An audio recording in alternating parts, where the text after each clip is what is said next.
यह कहानी सीता माता कहती थी और श्री राम इसे सुना करते थे। एक दिन श्री राम भगवान को किसी काम के लिए बाहर जाना पड़ गया तो सीता माता कहने लगी कि भगवान, मेरा तो 12 वर्ष का नित्यनेम नित्य नियम है कि आपको कहानी मैं सुनाती हूँ।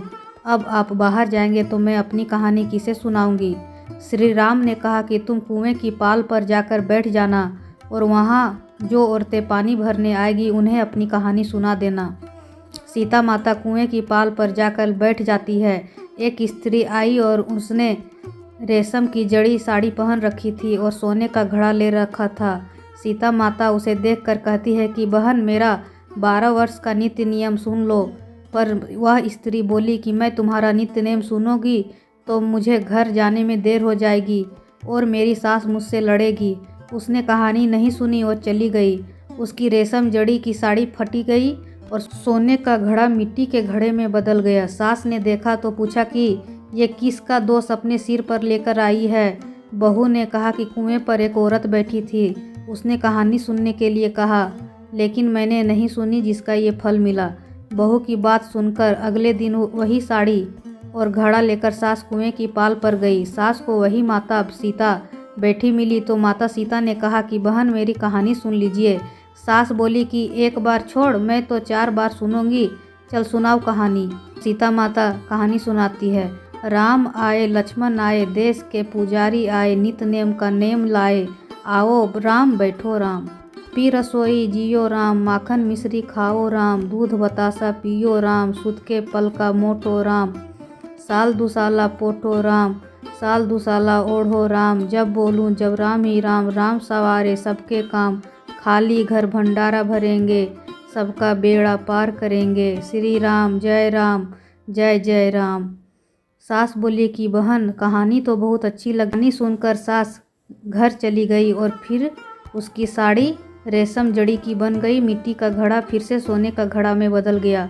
बहू कहने लगी, सासू माँ, आपने ये सब कैसे किया। सास ने कहा कि बहू, तू दोष लगा के आई थी और मैं दोष उतार कर आ रही हूँ। बहू ने फिर पूछा कि वह कुएं वाली स्त्री कौन है। सास बोली कि वो सीता माता थी, वे पुराने से नया कर देती है, खाली घर में भंडार भर देती है, वह लक्ष्मी जी का वास घर में कर देती है, आदमी की जो भी इच्छा हो उसे पूरा कर देती है। बहू बोली कि ऐसी कहानी मुझे भी सुना दो। सास बोली कि ठीक है, तुम भी सुनो, और सास ने कहानी शुरू की। राम आए लक्ष्मण आए, देश के पुजारी आए, नित नेम का नेम लाए, आओ राम बैठो राम, तपी रसोई जियो राम, माखन मिश्री खाओ राम, दूध बतासा पियो राम, सुत के पल का मोटो राम, साल दुसाला पोठो राम, साल दुसाला ओढ़ो राम, जब बोलूं जब राम ही राम, राम सवारे सबके काम, खाली घर भंडार भरेंगे, सबका बेड़ा पार करेंगे, श्री राम जय जय राम। कहानी सुनकर बहू बोली कि कहानी तो बहुत ही अच्छी है। सास ने कहा कि ठीक है, इस कहानी को रोज़ कहा करेंगे। अब सास बहू रोज़ सवेरे उठती, नहाती धोती और पूजा करने के बाद नित नेम की कहानी, सीता की कहानी कहती। एक दिन उनके यहाँ एक पड़ोस की औरत आई और बोली कि बहन, जरा सी आँच देना। तो वह बोली कि आज तो अभी हमने जलाई नहीं। पड़ोसन ने कहा कि तुम सुबह 4 बजे उठकर क्या कर रही हो। फिर उन्होंने कहा कि सुबह उठकर हम पूजा करते हैं, फिर माता सीता की नित्यनेम की कहानी कहते हैं। पड़ोसन ने उनकी बात सुनकर फिर कहा कि सीता माता की कहानी कहने से तुम्हें क्या मिला।